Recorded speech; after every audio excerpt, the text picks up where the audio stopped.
A Marcia Collazo y a Gustavo Martínez, dos queridos amigos. Y justamente no voy a presentar a los presentadores, sería una tontería, no se necesita además, pero quiero decir algo sobre ellos. Me parece que es un poco el espíritu de todos nosotros. Quiero subrayar su disponibilidad y su generosidad.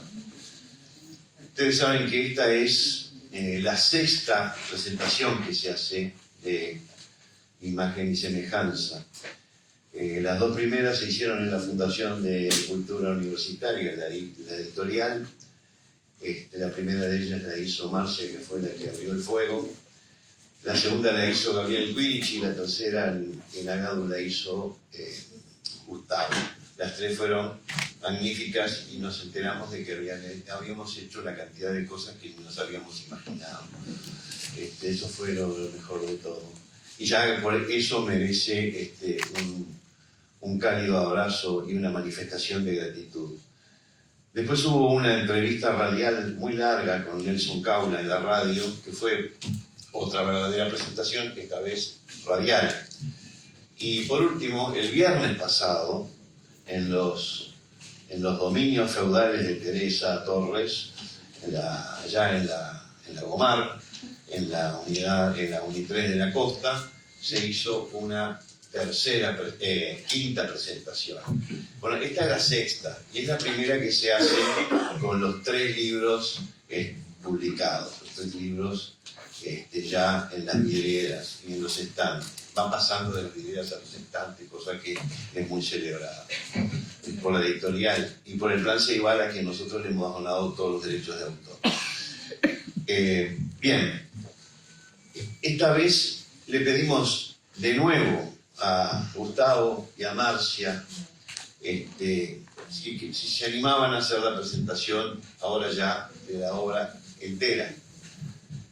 Y bueno, y asumieron el riesgo. Yo no sé si es que lo que leyeron en el tomo 1, que era el que estaba publicado, les inspiró confianza o les inspiró, no sé, les pareció sugerente y aceptaron, pero aceptaron a ciegas, absolutamente a ciegas, lo que indica que o confían mucho en nosotros o tienen un grado, una valentía digna de algo épico, no la presentación de un libro. Bueno, yo les voy a decir más. Ellos nunca vieron el libro hasta ahora.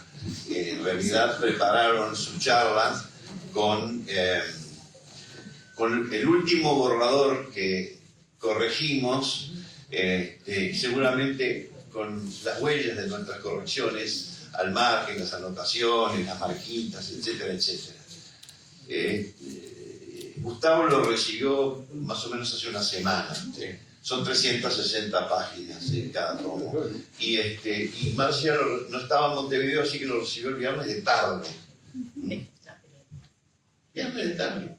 ¿Se lo dejamos? No, el miércoles. Estoy haciendo memoria. Creo que es el mismo miércoles. El miércoles.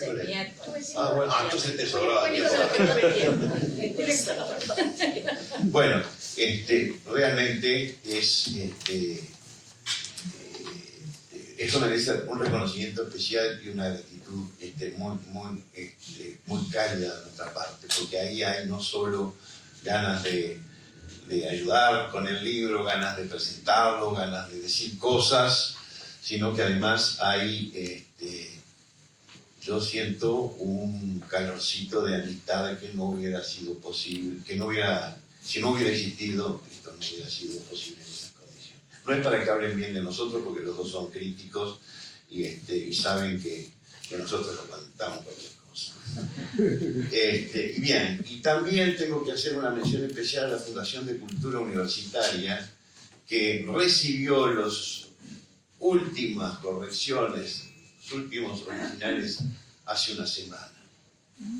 Y el sábado se estaba avisando de que estaba de que había salido. El equipo de trabajo de la Fundación es una maravilla. Cuando tengan que publicar algo de apuro, les recomiendo que hablen con ellos. De una eficiencia impresionante, y los libros salieron Una presentación, una belleza. Voy a dar una prueba de que lo que dije es cierto. Marcia y Gustavo, ahí tienen sus secretarios. Pido un aplauso para ellos y ya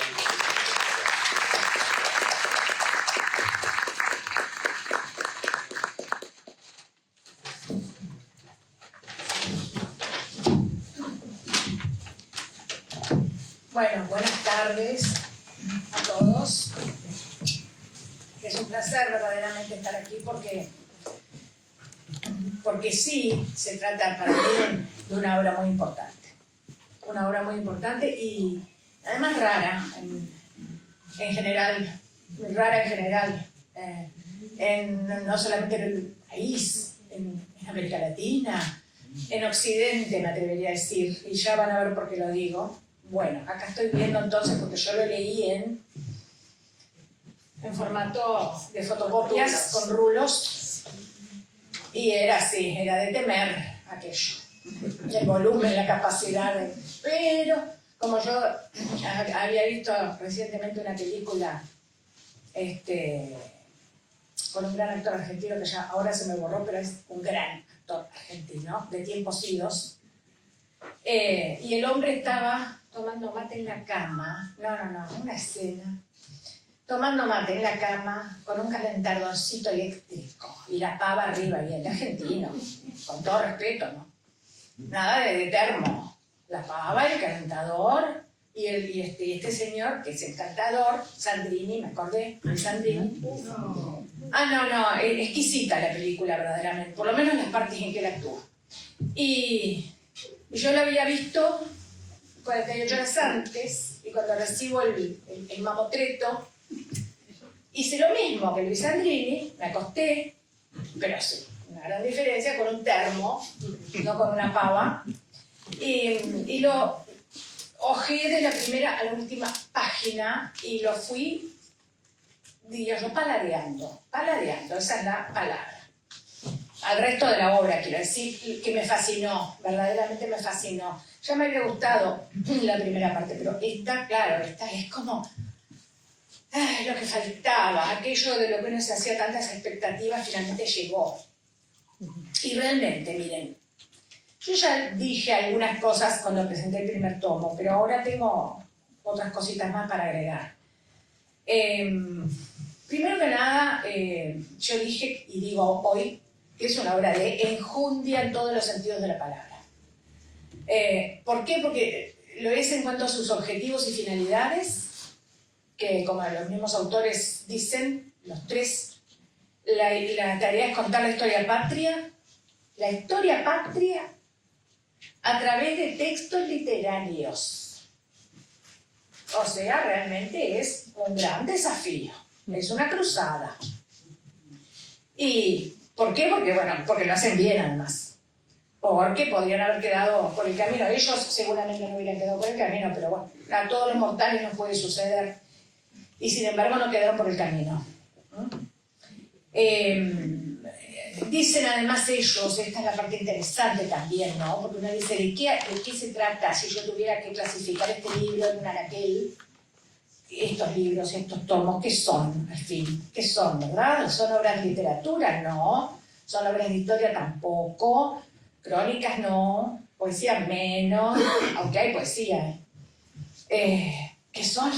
Bueno, en primer lugar, a ver, no tenemos por qué contestar la pregunta. Y yo soy muy hincha de no contestar esas preguntas. Me encanta dejar abiertas las puertas, ¿no? Y no andar catalogando tanto el mundo. Pero bueno, si me apuraran, yo les podría decir que evidentemente esta obra incluye un sesudo, y está escrito, déjenme que lo busque y se los digo mejor. Claro, porque ya que lo escribí, un sesudo análisis literario, una no menos sesuda reflexión histórica, y tenemos especialistas en ambas dimensiones aquí, ¿no? ¿Y dónde está la tarea de ellos? Porque ustedes dirán, y bueno, pero esto no son selecciones de fragmentos de obras literarias y de crónicas. Ajá, pero primero hay que leerlas. Segundo, hay que buscarles un sentido. Y sobre todo un sentido en aras de lo que queremos lograr en esta obra en particular. Hay que seleccionar los fragmentos. Eso es una tarea titánica, solo eso. Y todavía, como si fuera poco, hay que irle dando las ligazones de sentido que ellos mismos expresan, las ligazones de sentido, para que nos quede un corpus unitario. Unitario en el sentido de un sistema, porque para mí es un sistema, y ese tal vez es el mayor logro de esta obra. Pero además todavía tiene, como digo, esa búsqueda de los lenguajes literarios, de las crónicas, sobre las cuales ellos montan un metalenguaje de los lenguajes. Un metalenguaje que es un lenguaje en sí mismo, naturalmente, pero que justamente creo que ahí reside la novedad mayor. ¿Cómo lo hacen? ¿De qué manera lo hacen? ¿Por qué métodos lo hacen? Yo no me quiero extender mucho más, pero nada más les quiero decir que cuando nosotros pensamos en la historia y en la literatura, cuando pensamos en los pueblos en primer lugar, porque esto es una obra que uno de sus objetos, el objeto principal de esta obra tal vez, es un pueblo, una nación, que somos nosotros, un territorio que somos nosotros, que hemos ido creando a los ponchazos, y hemos dejado por el camino ingentes sacrificios, como comunidad viviente.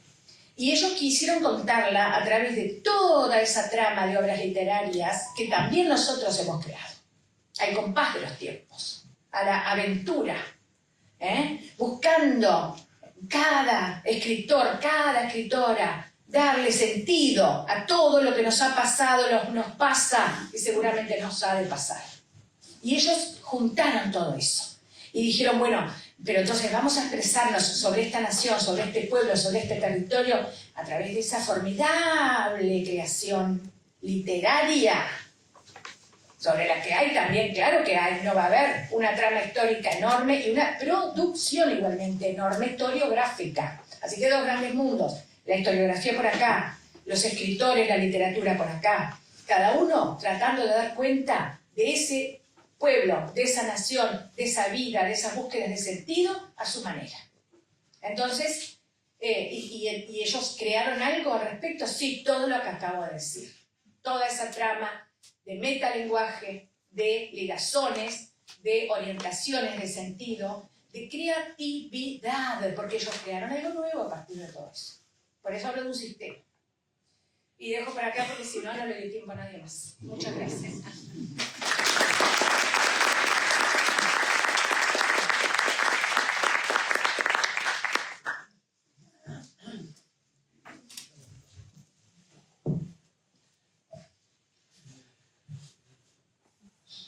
Los aspectos que a mí más me impactaron de esta obra, que además Marcia ya los ha mencionado, han sido justamente, primero, una investigación seria, muy dura, me imagino, me han contado ella y ellos, lecturas, de enorme cantidad de lecturas, de mucho tiempo dedicado a ellas, para poder seleccionar los textos que iban a darle a los lectores esa visión tan peculiar y tan viva de la historia nacional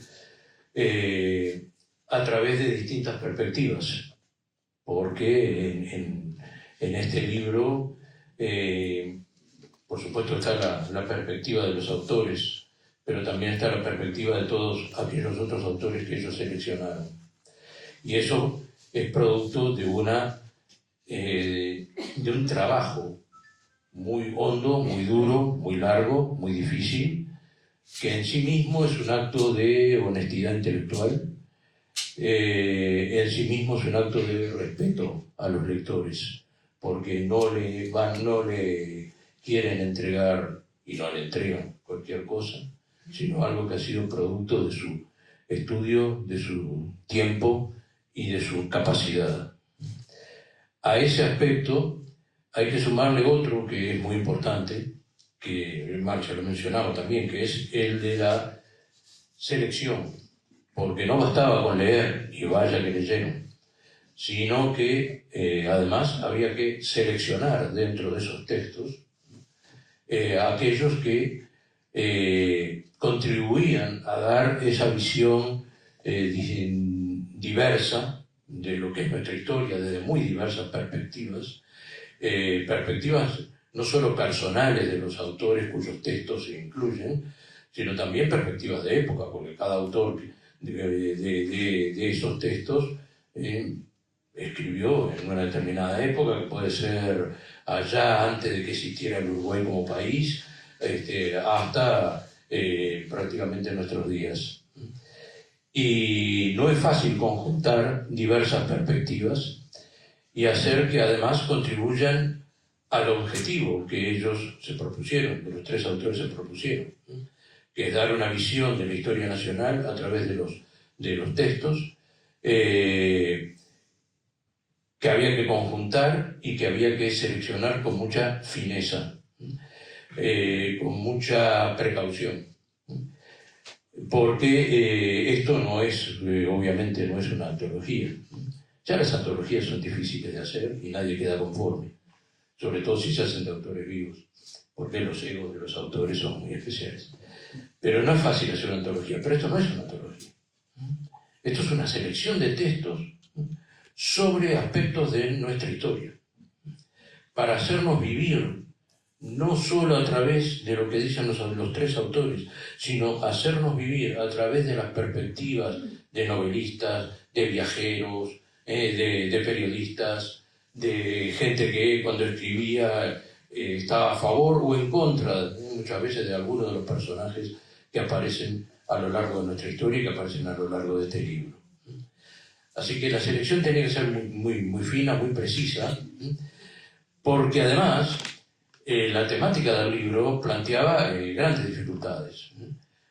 Hablando con Margarita el otro día, ella me mencionaba una, que es cierto, que cuando yo no leí todo el tomo tercero, por supuesto, no pude, pero cuando hice lecturas selectivas de ese tomo tercero, me parecieron muy fundadas las preocupaciones de Margarita, que debieron ser de los tres años.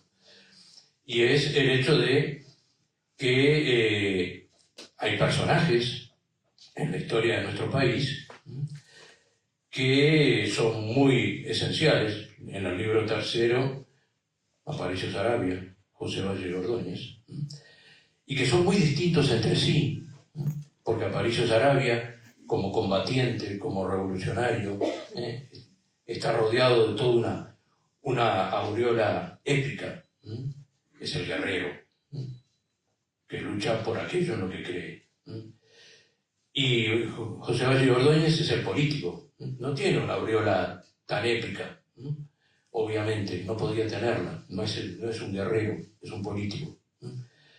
Y era muy difícil, entonces había mucho material épico sobre Aparicio Saravia. Y sobre José Valle Ordóñez hay mucho material, pero muy distinto, de enfoques de su ideología, de su política, de su obra. Y no era fácil hacer una selección en la que se pudiera mantener además el equilibrio entre los dos personajes. Y mostrar a cada uno de ellos a través de muy diversos textos. Por eso yo insisto tanto en el acto de selección que hicieron. Y el tercer aspecto, aparte de la investigación y de la selección, muy adecuada, que a mí me parece esencial de este libro, es el entramado. Porque si es una antología, no hay tanto... Porque si fuera una antología de poemas o de cronistas o de novelistas o de cuentistas, no habría ni la mitad de los problemas. Porque simplemente, se van introduciendo los textos, después se los selecciona, etcétera, se agregará alguna cosita sobre cada autor, depende del alcance de la antología, y punto. Pero acá, esos textos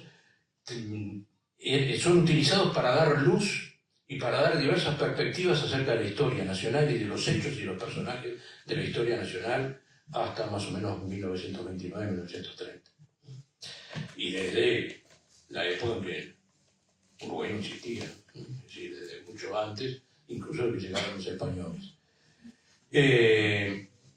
Y esos textos han sido seleccionados por su valor, pero también han sido seleccionados por su función en entregar al lector diversas perspectivas sobre la historia.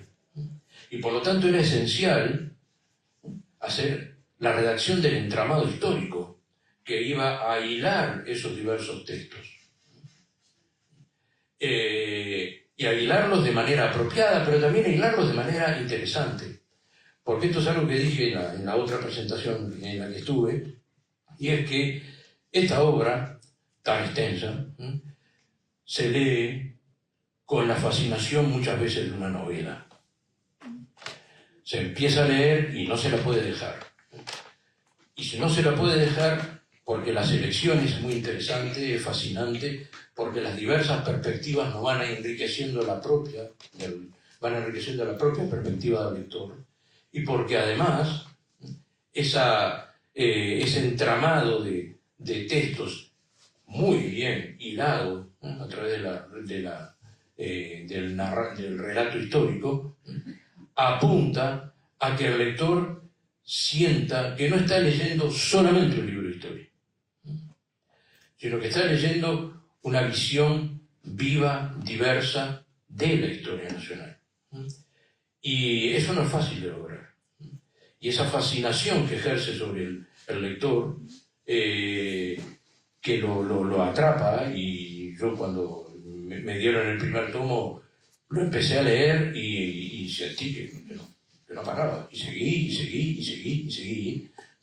Eso no es fácil que lo logre un libro de historia. Hay excelentes historiadores, aquí o en otros países, que atrapan al lector. Pero en este planteo original de una historia a través de diversos ojos y de diversas épocas, no era fácil de hacer, no era fácil de hilar, no era fácil de hacer un entramado que al lector lo atrapara y lo fuera llevando y metiendo adentro del libro.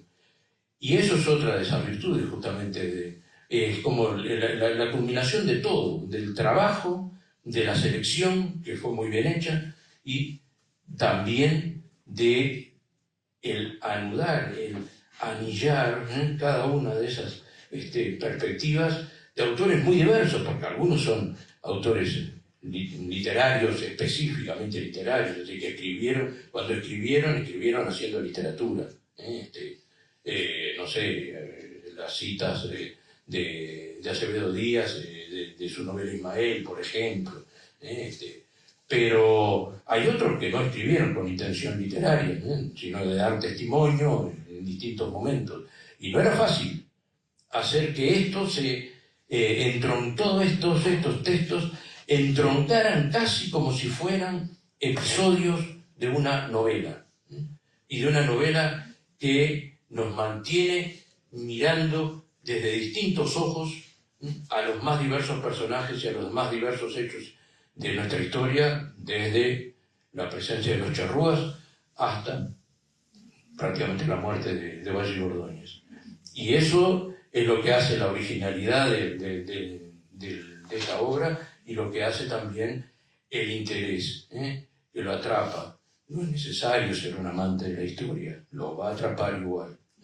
No es necesario ser un amante de la historia porque el texto vale por sí mismo, por lo que está escrito como entramado histórico y porque además han sabido darle a cada autor y a cada pasaje de las obras que incluyen el valor preciso de caracterización de un determinado periodo, de un determinado personaje que ha sido fundamental en nuestra historia. Y eso en definitiva, el atrapar al lector de esa manera, es en definitiva un modo de crear conciencia, que es algo tan importante, tan fundamental en todo momento. Crear conciencia, hacer al lector más lúcido, más perceptivo, más informado también, por supuesto. No hay manera de ser lúcido si no se tiene también una información. No existe la lucidez y las ideas en el vacío, sino que todo eso le aporta al lector la capacidad para conocer la historia nacional desde perspectivas muy diversas, para enriquecer la suya, y no solo enriquecerla, forjarla. Y eso es lo que tenemos, y ustedes cuando lo lean lo van a poder hacer, lo que le tenemos que agradecer a los tres autores de Imagen y Semejanza. Muchas gracias.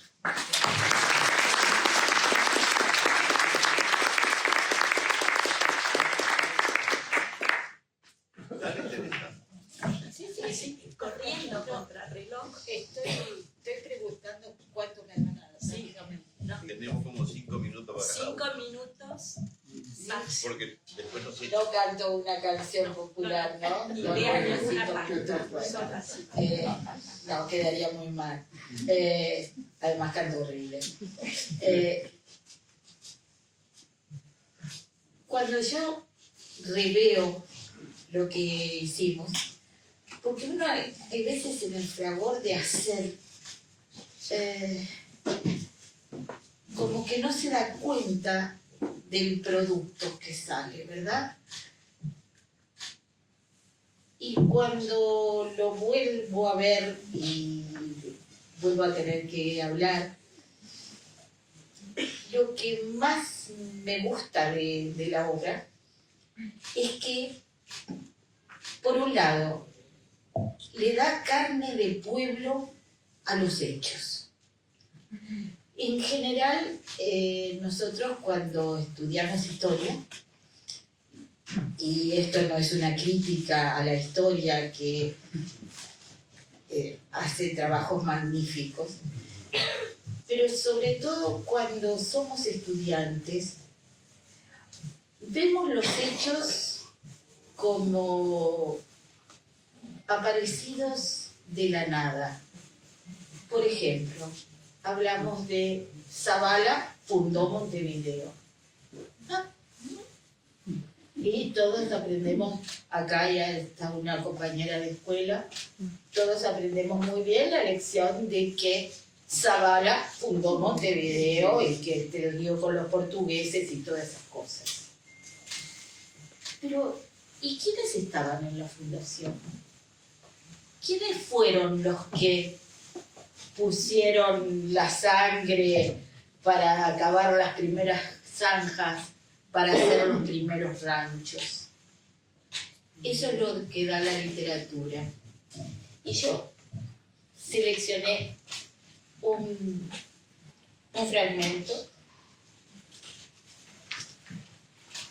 que ahora por supuesto se me perdió. Y no es adulonería a la presentadora. En poco tiempo se formó frente al mar un pequeño ejército de vecinos. Salieron a relucir los catalejos y alguien anunció que seguramente se trataba de las nuevas familias canarias que venían a sumarse al poblamiento. Al rato largo los vieron pisar la costa, con el andar vacilante de pájaros enfermos.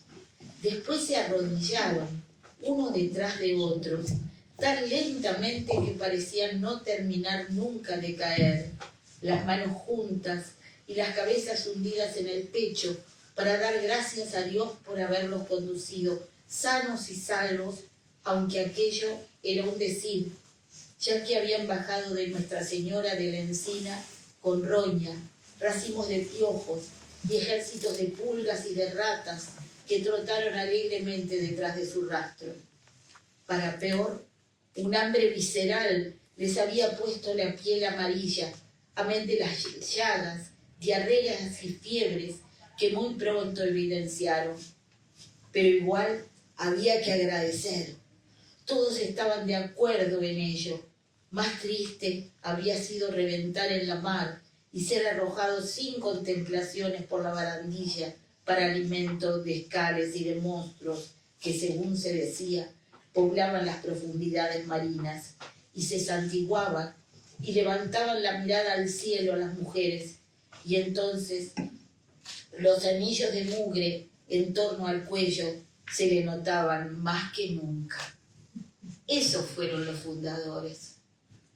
Zavala está muy bien, sigue presente, pero estos pusieron la carne. Lo mismo que cuando hablamos del Quede redondeando que nos quedan 10 minutos. Sí, no me puedes patear por abajo de la mesa porque No, porque no llego. La descripción del éxodo, la gente llegando con los caballos muertos, con las monturas al hombro. Eso es. Y la otra, y termino, que es el libro, es una invitación a leer, porque sobre el final ustedes van a encontrar una noticia de cada uno de los autores. Y quizás, de pronto, aquellos no conocidos pasan a ser amigos suyos.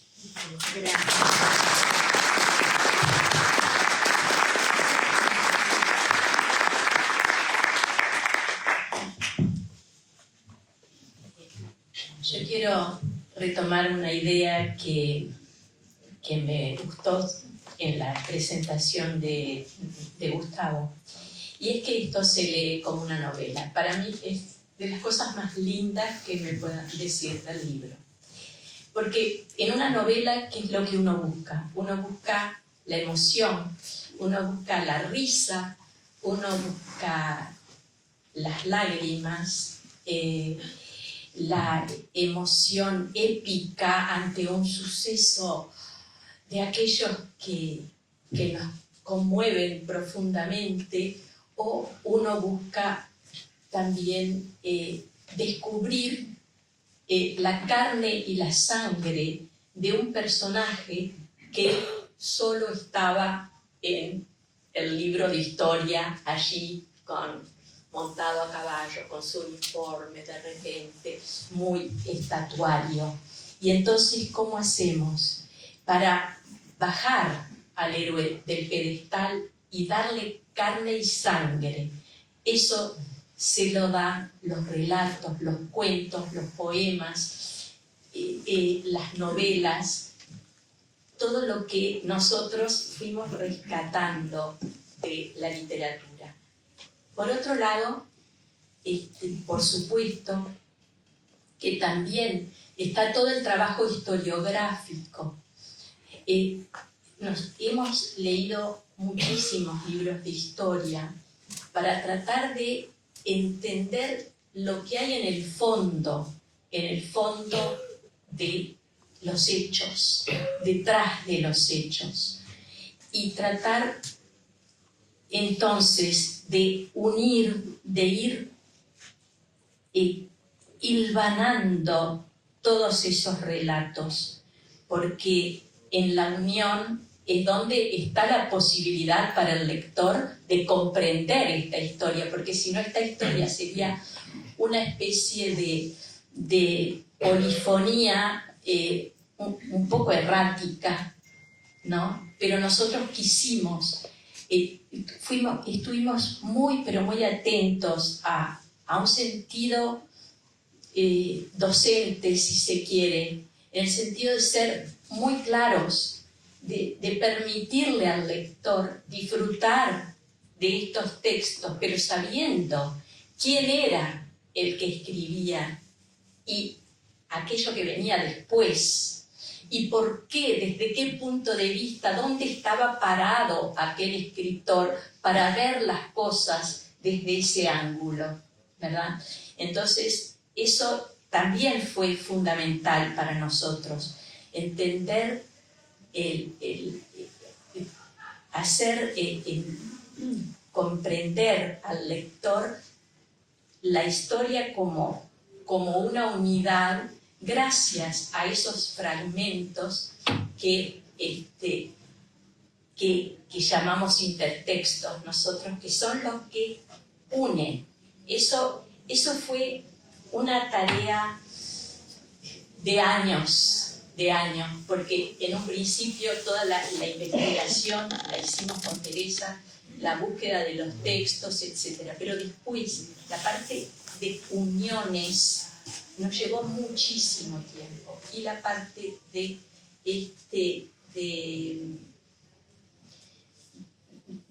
el armado de cada capítulo, que tiene a su vez una introducción histórico-literaria. Eso también fue objeto de sucesivas revisiones, y por eso es que Carlos al principio decía, bueno, cómo estuvimos hasta último momento revisando y revisando y revisando y añadiendo y quitando.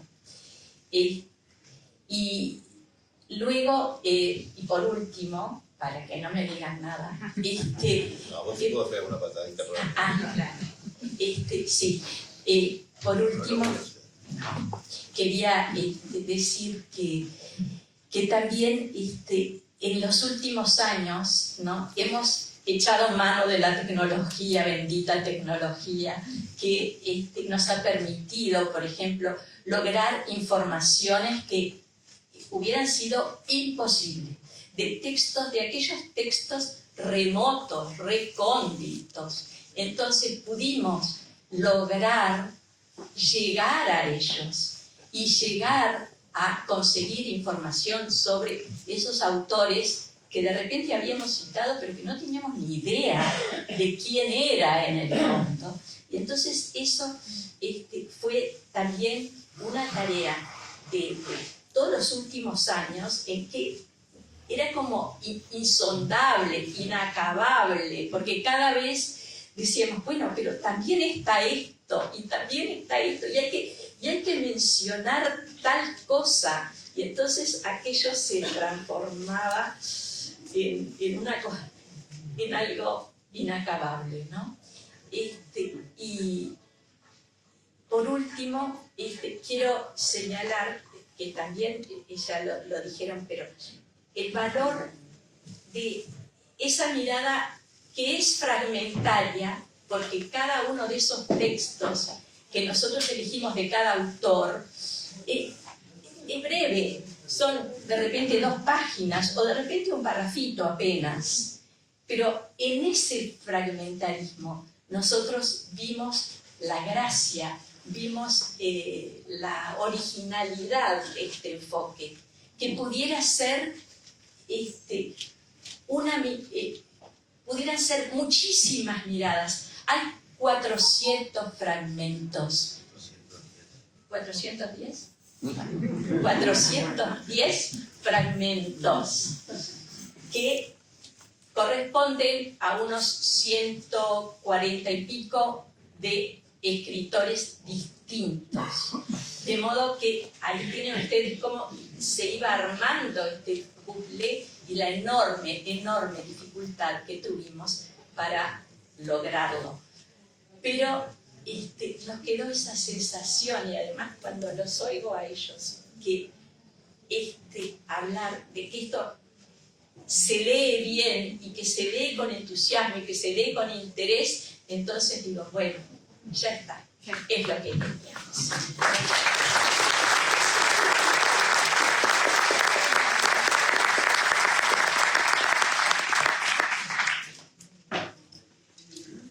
A medida que empezamos, yo no tengo nada que ver con la primera parte, la primera fase de esta aventura, que fue la primera gran recolección, digamos, de fragmentos que hicieron en el año 97-98 Teresa y Margarita, sin la cual no se hubiera podido hacer este libro.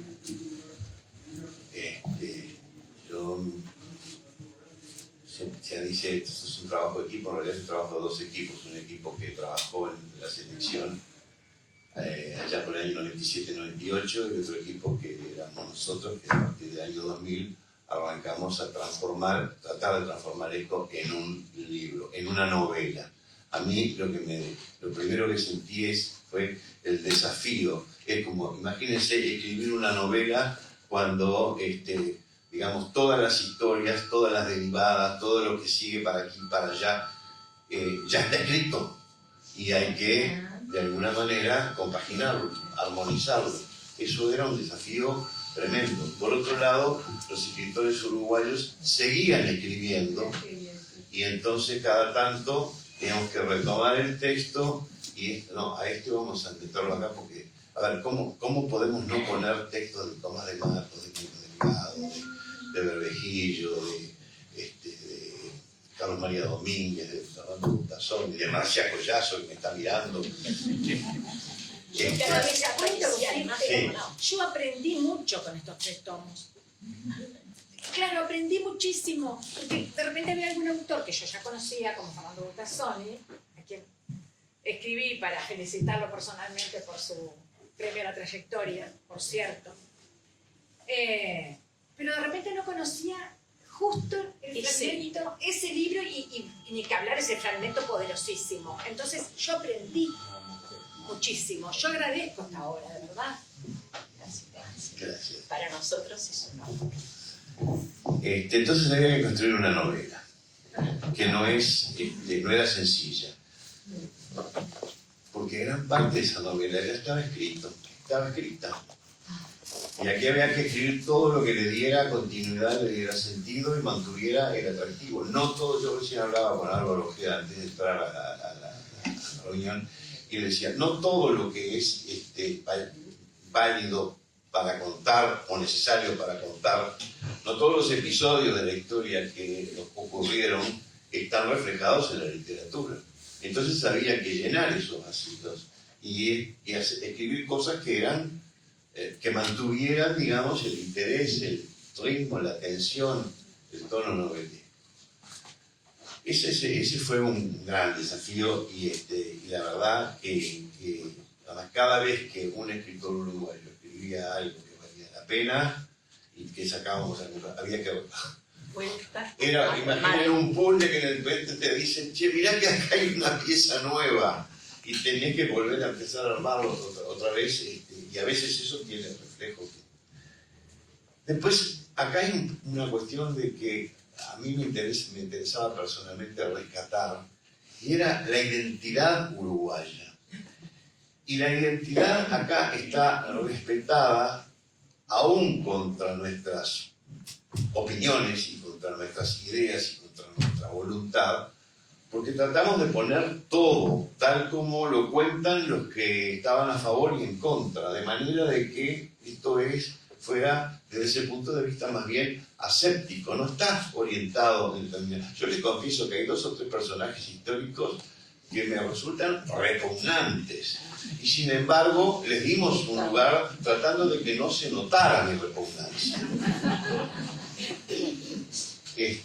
Ya me empezó a tocar la pierna. Bueno, digo, se podría hablar mucho.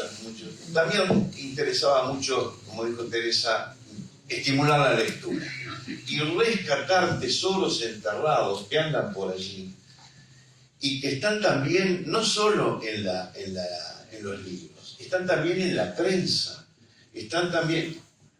Para estos últimos meses de investigación que tuvimos que hacer para completar, sobre todo el 3er tomo, que considerábamos medio rengo, la Biblioteca Nacional estaba cerrada. Así que tuvimos que hacer una exploración a través de Internet, y por suerte conseguimos bastantes cosas que pueden completar y redondear.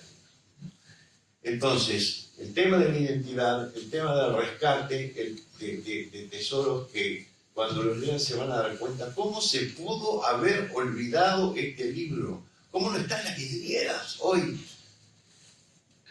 ¿Por qué los uruguayos no tienen posibilidades de conseguir estas obras maravillosas ni siquiera en las librerías de viejo?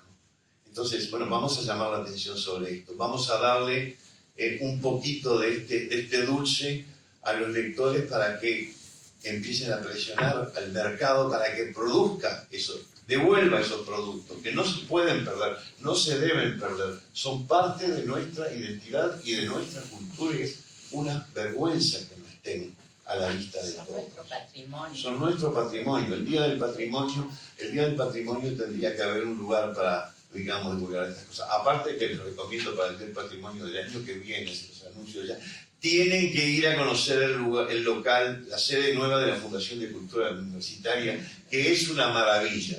Pasé el chivo. Un edificio de apúntenmelo. 100 años. Un edificio de 100 años. Bueno, muy bien, no digo nada más porque si no me voy a tener que pegar una patada yo mismo. Muchas gracias por todo, muchas gracias por su presencia.